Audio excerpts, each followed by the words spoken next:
Ang sarap. Ang crispy. Akalain niyo bang gawa sa itlog yan, mga mi?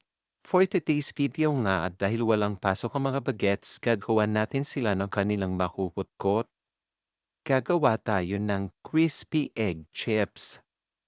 Kumuha lang tayo ng 2 eggs. Batiin, lagyan ng salt and pepper. Lagyan ng half cup ng harina, half cup ng cornstarch, half cup lang din ng water. I-whisk lang natin hanggang sa maging smooth yung texture niya.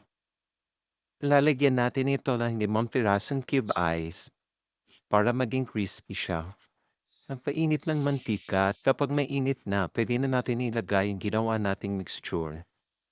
Hintayin lang natin maging